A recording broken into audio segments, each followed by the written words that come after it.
exciting keynote speakers today. You might recognize the first one from our Scrum-Day 2010, 2013, 14, 15, 16, 17, 18, 19, and 20. And he's also the reason why we are meeting today. We are so grateful and proud to have our dear friend for the 10th time here on Scrum-Day, the co-creator of Scrum, Jeff Sutherland. But this time, we have to say a huge thank you to his product owner to prioritize the speech properly on the backlog. And she's here. Jeff Sutherland's product owner, Sarucia. Please everyone, show our guests how we give a proper applause on Scrum-Day.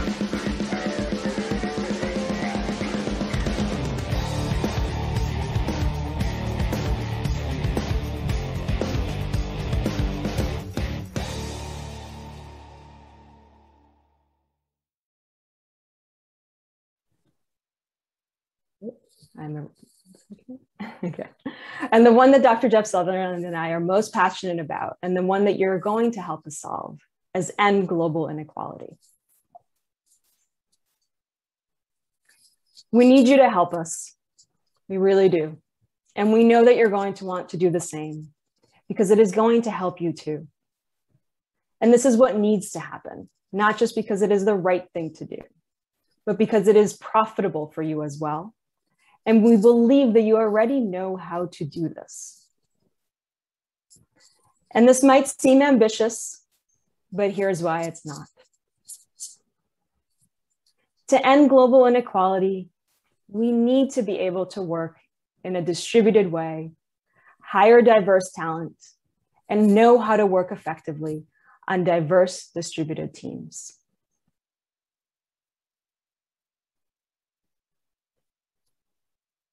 The world is going distributed, so we really better get used to it.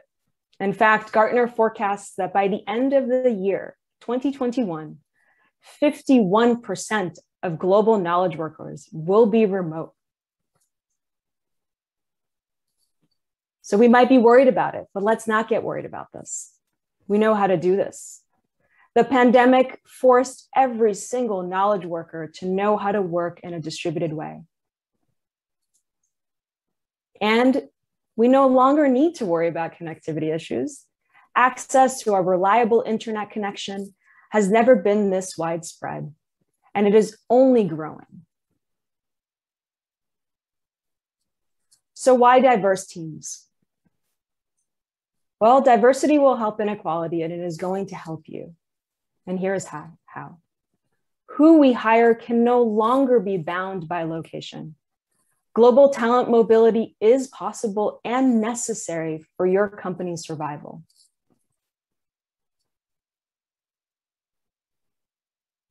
To win in today's marketplace, you have to be innovative.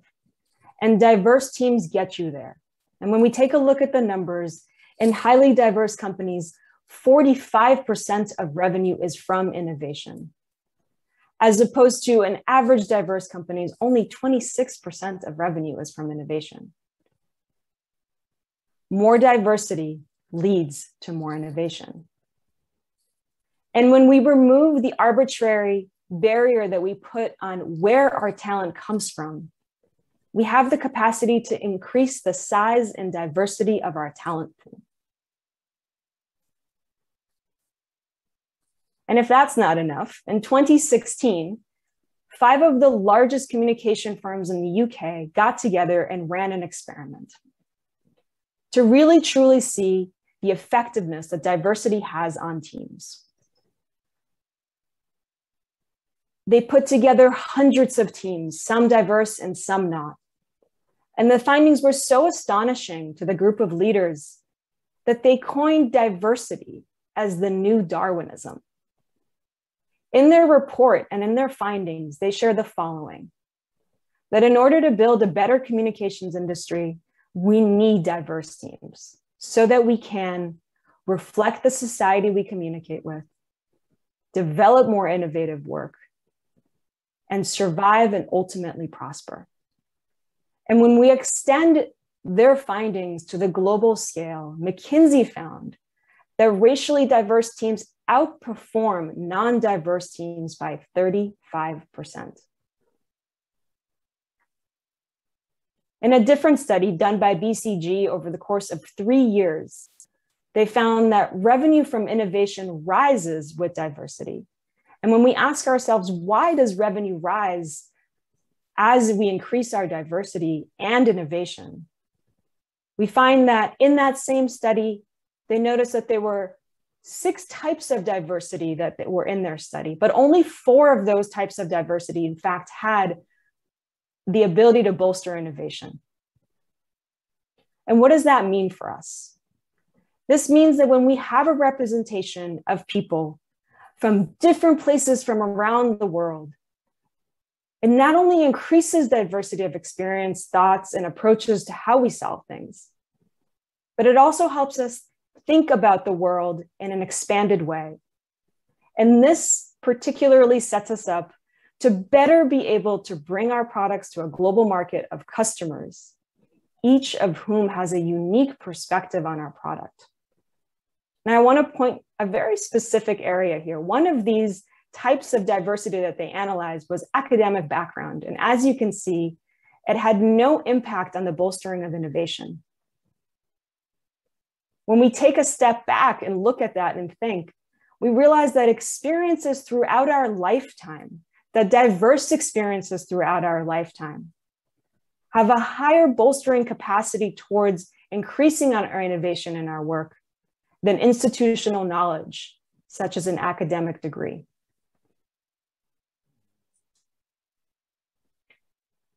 So the data is in, and the facts have shown us none of us is smarter than all of us. And now we have the honor to hear from Dr. Jeff Sutherland, who, as we know, has dedicated his entire life to working with teams across the world, working to influence progress and economic growth and understand others' perspectives. Jeff, we're excited to hear from you, for you to share with us, how has this exposure to different ways of thinking and problem solving that you've seen, how has that influenced your approach to what is now known as Scrum across the world? Well, I'd like to go back to the roots of Scrum, because some of you may not be aware of this, that the first Scrum team started at Easel Corporation, where Jean-Pierre was working with Easel at the time.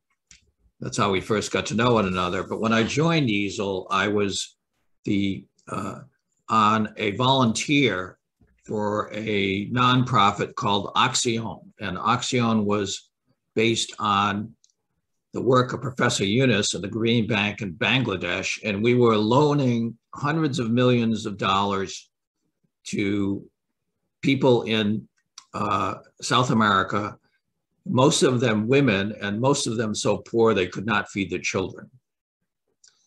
And Professor Yunus had looked at what the World Bank was doing.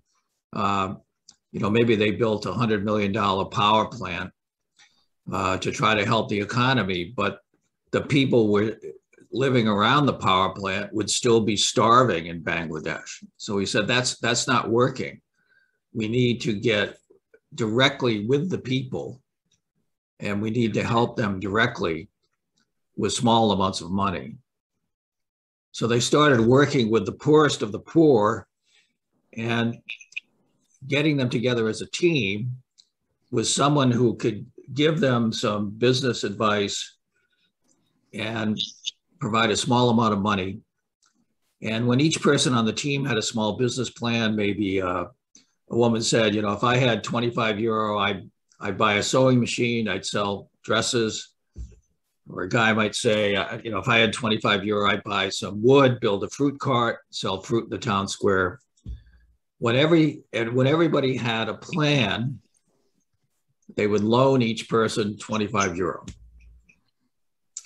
And then they would meet regularly, check in, and when everybody paid back their loan, they'd talk about expanding the business and give them another loan. And the effects were amazing to me.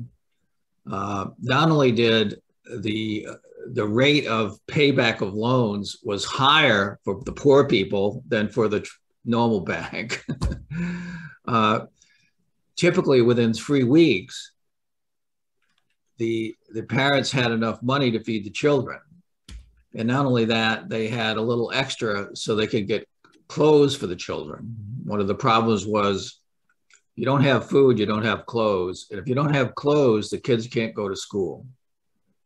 So that limits the ability of the parents to, build a business. So within 3 weeks, if you have food and you have some clothes and the kids now are in school, now you can really work building the business.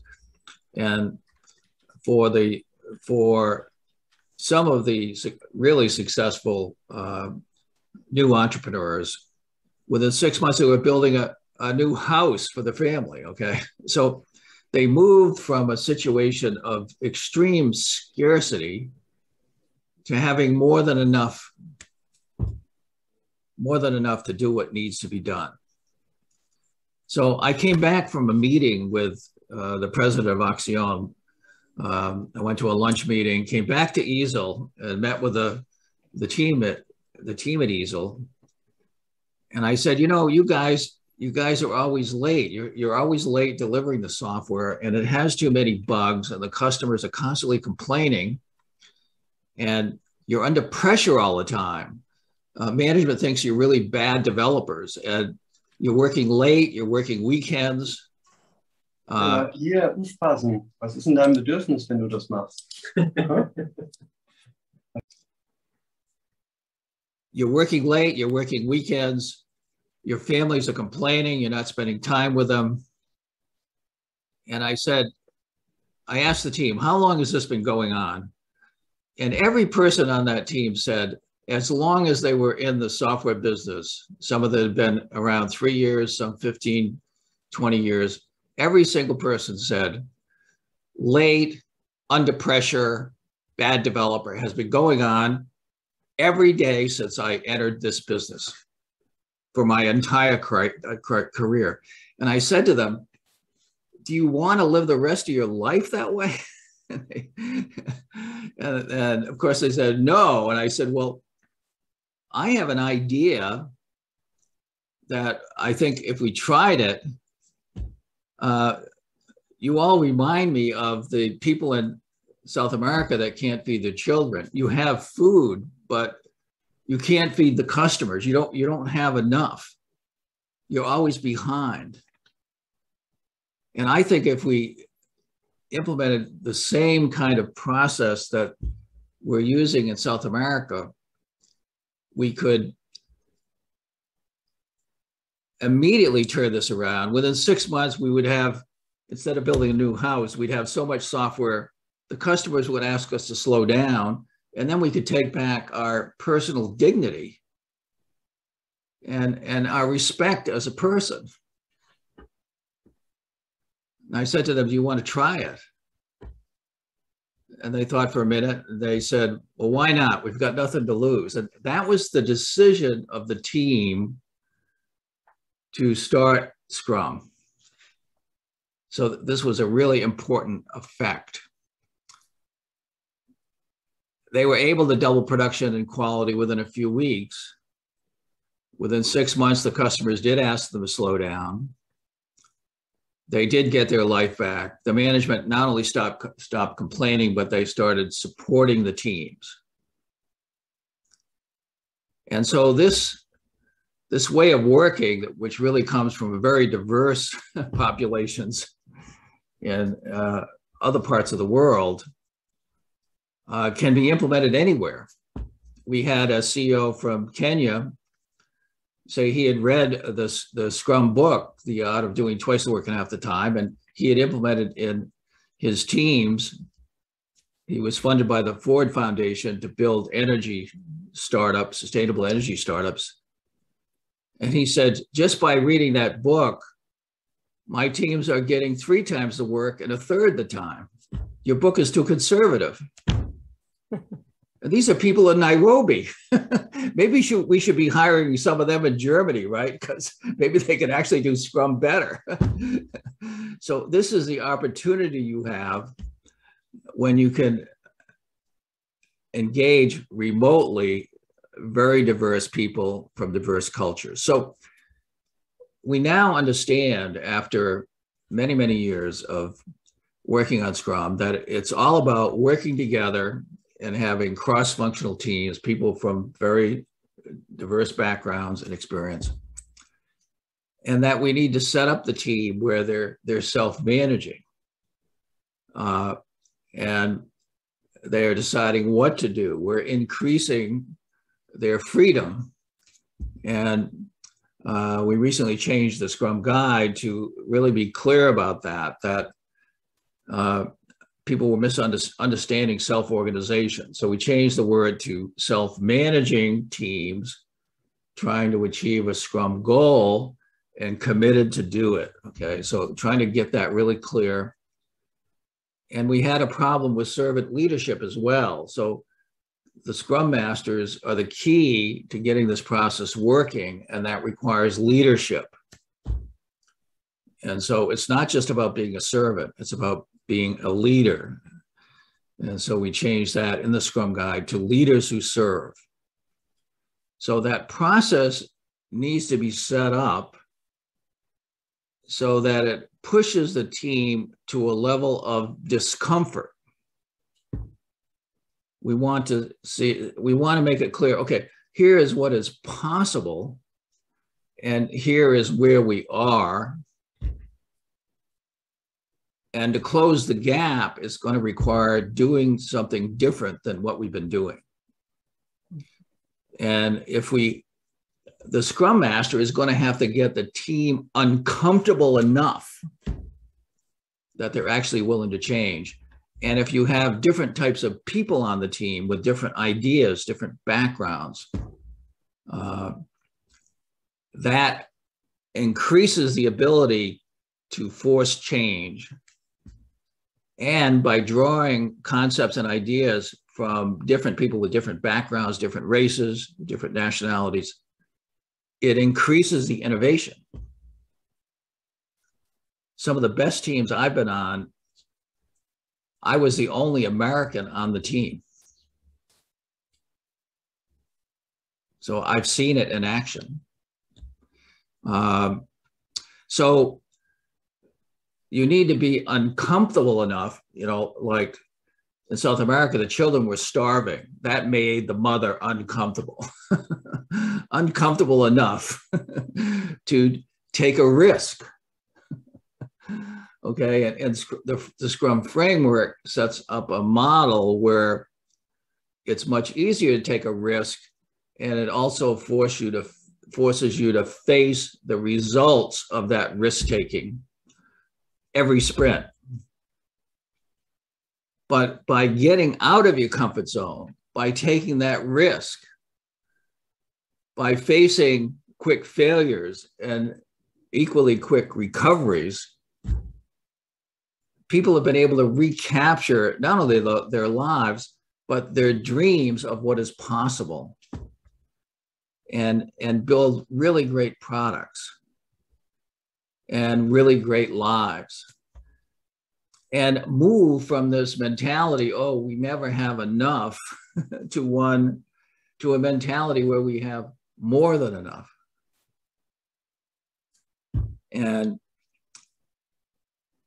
by doing that mind shift, we always talk about the mind shift. Agility is all about a change in mindset. But underlying that agile mindset change, much deeper, is this whole concept that we don't have enough, when actually we have way more than enough. The only thing that's preventing us from realizing it is the way we're organized. I just saw a good example of the radical disruption that's going on in the energy business today. Every energy plant that is operational today that's not solar or wind, the operating cost to run that plant today is more than building a new solar plant. So every energy plant on the planet that's not solar or wind today is an asset. It's a white elephant. It's destined for destruction. So there's massive amounts of disruption. And the amount of energy that's going to be replaced as we go to a solar wind battery planet is going to be 90% cheaper. And we're going to have 2, 3, 4 times as much energy as people actually need. And the financial and economics of that today are such that it's virtually impossible for that not to happen. And of course, Scrum as a tooling makes it happen faster. And a while back, we met with the World Bank. They brought us in to talk about Scrum, and they said, we have a business problem. We said, what's your business problem? They said, because of the global internet and because of the distribution of computing technology and the cloud services and the ability to build small businesses and make them more profitable, the poverty that we're tracking that used to be 40 or 50% in the world has dropped below 10%, and it's heading to 0. And they said, so we need to change our whole business model for the World Bank away from eliminating poverty and towards building economies. So people not only have enough food, they actually have better houses, they have cars, and I've seen that in action. I was in India a while back before COVID, and we went in the poorest villages in India, and every single kid either had a smartphone or had access to a smartphone in his family, and therefore had access to everything on the internet everywhere. So this ability to engage people and get them working together actually makes them better people. We see that when people use Scrum in their families, and better people make better products. So Scrum is a tool that can actually promote diversity, promote inclusiveness, and it works better that way than not doing that. So it's always been my hope that this can actually have a global impact and really help people everywhere improve their lives and improve their families and improve their economics. So back to you, Noah. Thank you, Jeff. Thank you for sharing that, sharing with us how diversity of people and concepts really helped drive the innovation behind key parts of Scrum. And so while I'm not going to get the ability to get the answer from all of you in the audience, do want to ask you, who here has had an easy time working across time zones, cultures, languages? And I know that it's not easy, and we know it's not easy to work across time zones, cultures, languages. But today's global economy doesn't care. I hate to say it, but it doesn't care. And the challenge of the past couple of years are just a glimpse into what the future likely holds. And for us to exist in any kind of meaningful way, moving forward, we need to end inequality. And so we need to figure out how to collaborate effectively on distributed teams, distributed diverse teams. And so now we're going to talk a bit about Scrum, the framework, and how it enables you to overcome these challenges and enable diverse, distributed, high-performing teams. And so we begin with probably one of the most core pieces of the whole framework, which is, as Dr. Jeff Sutherland shared, the framework is aimed at getting something to done. And the impact of getting something to done on the individual and on the team is that it forces you to figure out the problem space in which you are in. and to ask yourself the tough question of what problem are you going to solve as a team?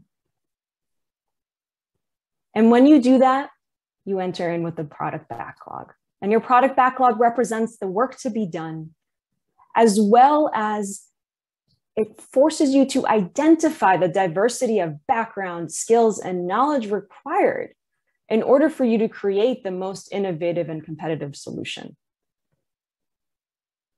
And as Dr. Jeff Sutherland said, it is really important that the team is able to be self-managing.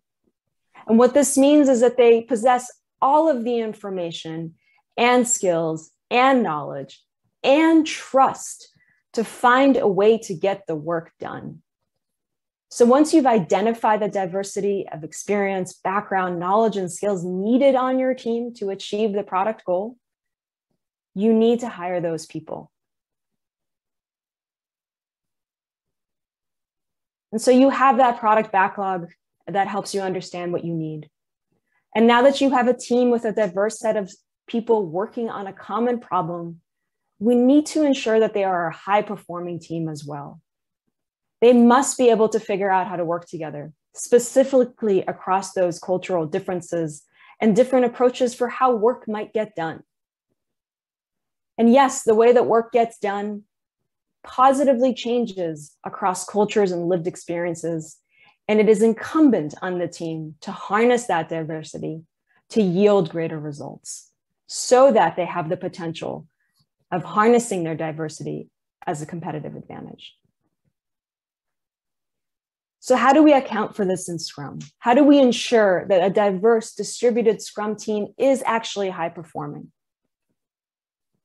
Well, Google asked themselves a similar question in a project that's known as the Google Aristotle Project.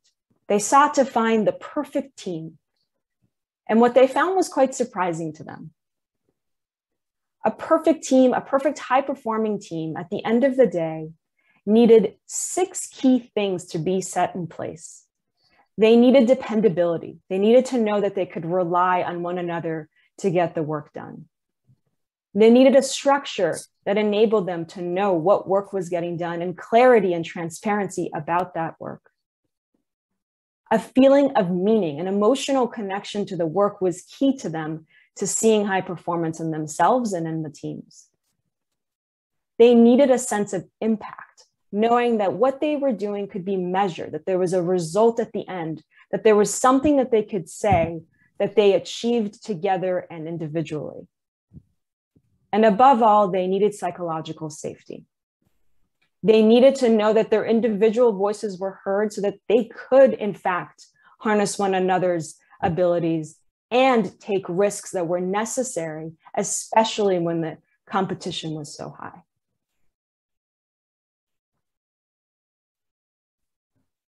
So how do we account for this in Scrum? How do we make sure that the teams are able to make these kinds of commitments to one another and have that structure?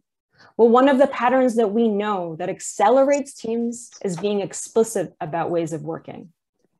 And an example of that is the team working agreement canvas, which is a contract that is forged by the people working together that enables the team to have something that makes the implicit explicit. The implicit of, I might believe that I can depend on you, but the explicit of knowing how I actually depend on you. Same is true for that structure and clarity and that emotional connection of knowing not everything amongst our team matters similarly to all of us, but together that meaningful connection is what drives that high performance. And as a team, we want to be able to measure our high performance and how our diversity is enabling us to achieve more. And this contract enables the team to then have this space to have that psychological safety. And while the team working agreement canvas does help establish how to work together in a respectful and effective way, it does not answer the fact that it can be difficult at the beginning for any new team to ensure that all voices and experience are heard so that we can make a better and more impactful products for the world.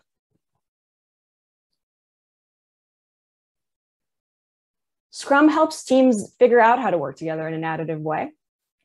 Because as we know, Scrum forces the team to look inward every single sprint, and to discern and ask the hard questions of how are we doing as a team and how can we work better together.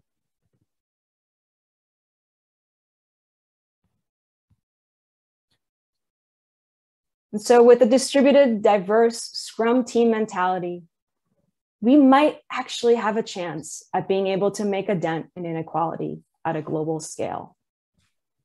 We might end up seeing some of the greatest inequalities vanish within our lifetime. We thank you for your time.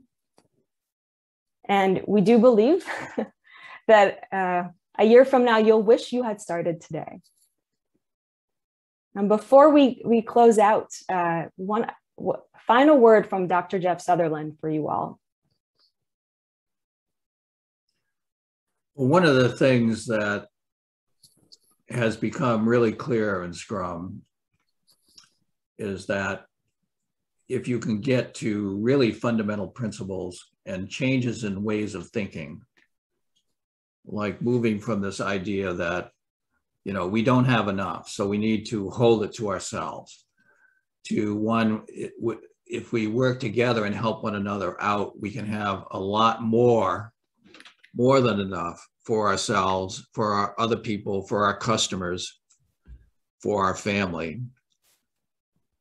And if we have that, we're more open to pulling more diverse people on the team, which will actually accelerate our innovation and produce the kind of change that Noah is talking about on a global scale.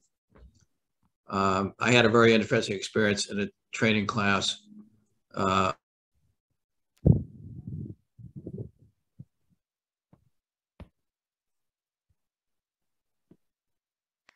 think we have a sound issue or internet connection issue to link. Jeff, we lost you. I think, no, you're still there. Yeah.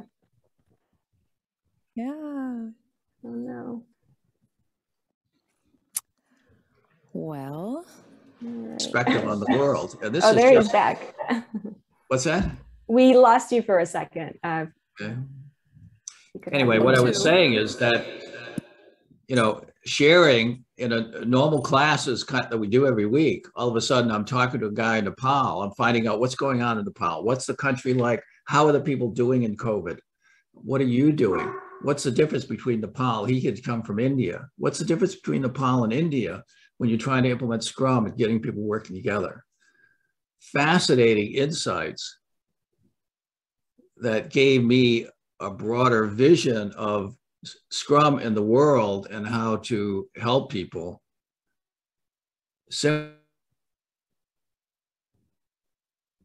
Inclusiveness capability that we have right now with the video connections that we have. So anyway, I think COVID, from a business point of view for agile businesses, has been the most productive business year in history. And it's because, and this has only been true for agile organizations. The ones that aren't agile, many of them went bankrupt. But with the kind of remote capability, the kind of distributed capability we have, the ability to collaborate together across the planet to get better things done,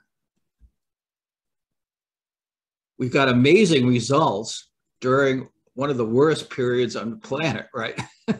We got better results because it forced people out of a feeling of discomfort to actually come together across the world and do better things faster. So I think the very time that we've gone through in the last year or so has been a training for doing what we're talking about better. So those are my thoughts for today. Thank you, Jeff. And thank you to Scrum-Days for hosting us and having the opportunity to reach you. And we hope that you'll share how you're going to be ending inequality within our lifetime together with Scrum. And we're here to support those dreams. And we hope it's not a dream, but a reality. So thank you.